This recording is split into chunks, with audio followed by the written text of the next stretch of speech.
conseil que j'aimerais donner, c'est surtout de ne pas avoir un regard trop réprobateur sur la psychiatrie, parce que c'est pas du tout quelque chose qui doit faire peur, mais au contraire, c'est quelque chose qui va aider. Donc c'est plutôt un allié, c'est plutôt un ami, parce que tout au long de notre vie, si on est concerné par la santé mentale, bah, la psychiatrie, elle sera là.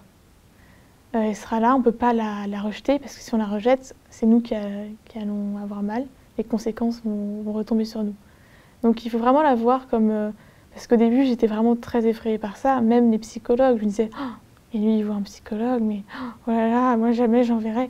En fait, bien sûr que non. Il ne faut pas du tout voir les choses comme ça, il faut plutôt les voir d'un point de vue positif. Première chose, c'est il faut pas paniquer. Faut pas paniquer quand le premier épisode comme ça, tu as un enfant qui tout d'un coup part en crise, comme moi j'ai pu le faire à mes 17 ans. Voilà. D'abord, je pense qu'il faut écouter vraiment la personne. Alors, en général, le problème, c'est que la personne en crise maniaque, au début, elle parle beaucoup, elle est très speed, voilà, elle fait des blagues, elle est toute complètement un peu ingérable comme truc. Donc en fait, je pense que les parents, voilà, il faut leur dire que si votre enfant, il arrête de manger, si il arrête de dormir, si il commence à avoir des idées mystiques ou tout d'un coup, s'il commence à devenir agressif, s'il commence à se sentir hyper bien, à se sentir hyper fort, à se sentir invulnérable, voilà, là on a le tableau clinique de la bipolarité, de la crise maniaque. Déjà de ne pas avoir peur, je ne sais pas si c'est un conseil qu'on peut donner, mais voilà, déjà de ne pas avoir peur, de faire confiance à la médecine, de se renseigner aussi. On peut lire des choses sur ces troubles. Et ce qui m'aide à stabiliser, c'est principalement d'avoir un entourage bienveillant qui nous soutient. Enfin, écarter toute personne qui pourrait nous juger par rapport à notre maladie en tout cas. Ça aide pas.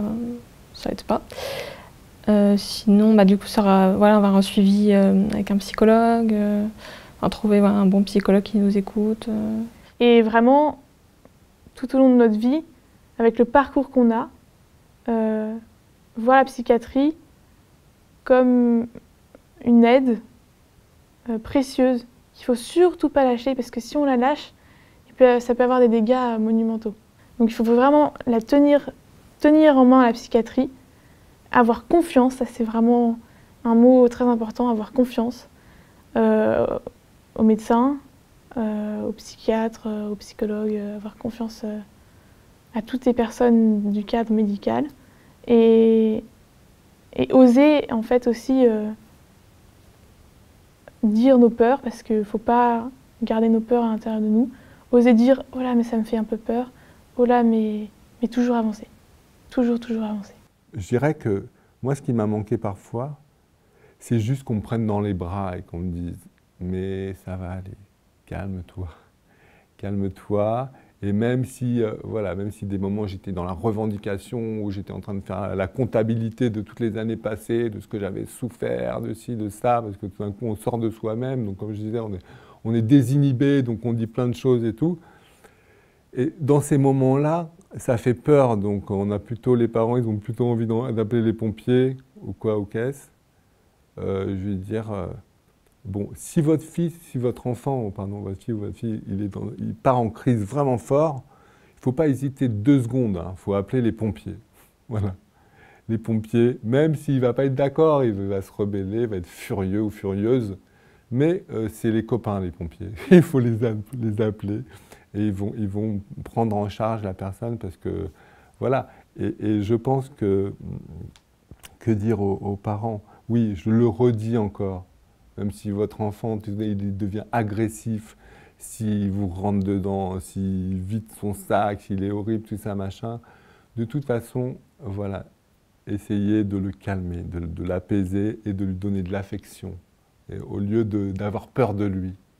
Voilà. Essayez plutôt de le serrer contre vous, de lui dire « mais ça va aller, je comprends un peu ce que tu traverses, je comprends pas tout, mais ça va aller, on sera là.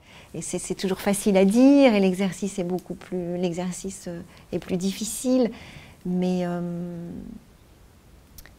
je pense que si on souhaite aider un proche, il faut déjà pouvoir s'aider soi-même et donc prendre du temps aussi pour soi, pour pouvoir mobiliser suffisamment de temps et d'énergie pour la personne qu'on va soutenir. On peut avoir un handicap psychique et vivre normalement, en fait. Voilà. Moi, j'ai un handicap psychique et ça ne m'empêche pas de vivre normalement. Et ça, voilà, j'ai une vie saine, voilà. Moi, je fais mon vélo tous les matins chez moi, je marche, je vis, voilà. Même si pour l'instant, je n'ai pas encore de travail, mais je vais en avoir un de toute façon bientôt. Je vais chercher, ça c'est sûr. Et je vis, c'est pas parce que je suis handicapée psy que voilà, je suis différente des autres. Donc on peut y croire, hein. On peut vivre, on peut y croire.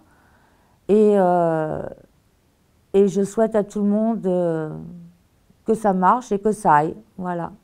Tout est permis. Voilà, même avec un handicap psy.